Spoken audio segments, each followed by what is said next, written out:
अरे बापरे दादा, किती हा कचरा! काय सांगू, आठवी ते सर्व चॉकलेटचे कागद वगैरे टाकून मुलं टाकतात. लय कंटाळलोय.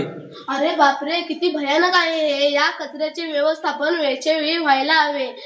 यासाठी श्रेयस दादा, तुझ्याकडे काही उपाय आहेत का? अरे हो, आमच्या वर्गातील विज्ञानच्या शिक्षकांनी आम्हाला याच्याबद्दल माहिती दिली होती. अरे तुम्ही दोघं कशाबद्दल बोलत आहात?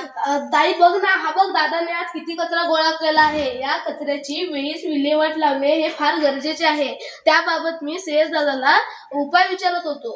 शताक्षी, आपल्याला विज्ञानच्या शिक्षकांनी शिकवल्याप्रमाणे जर आपण ह्या कचऱ्याची व्यवस्थापना केली तर आपल्याला जास्त सोयीस्कर ठरेल. हो, मला माहित आहे या कचऱ्याचे व्यवस्थापन कसे करायचे ते मी तुम्हाला सांगते. आपण कचऱ्याचे 2 भागात वर्गीकरण करूयात.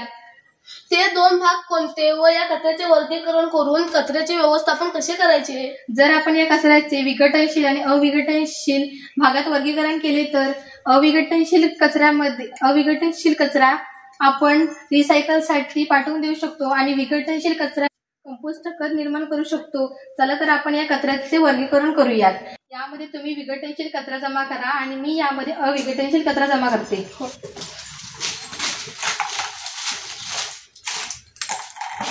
चला आता आपण कचरा व्यवस्थापन विभागाकडे जाऊया. पहा, कचरा व्यवस्थापनाचा विभाग हा आहे अविघटनशील कचरा, ज्यामध्ये तुटलेली पट्टी, खाऊचे कागद, पेनाचे टोपण, चॉकलेटचे कागद हे आपण यामध्ये टाकूयात. हा आहे अविघटनशील कचऱ्याचा विभाग. यामध्ये कुजलेले अन्न, कागद, निसर्गातील गवत, पालापाचोळा आपण यामध्ये टाकूया. आता आपले कचऱ्याचे वर्गीकरण झाले आहे. अरे वा, किती सुंदर व छान कचऱ्याचे व्यवस्थापन करता येते. आता हे पाहून मला काहीतरी बोलावेसे वाटते. चला करूया कचऱ्याचे व्यवस्थापन. सुधारूया भावी पिढीचे आरोग्यमय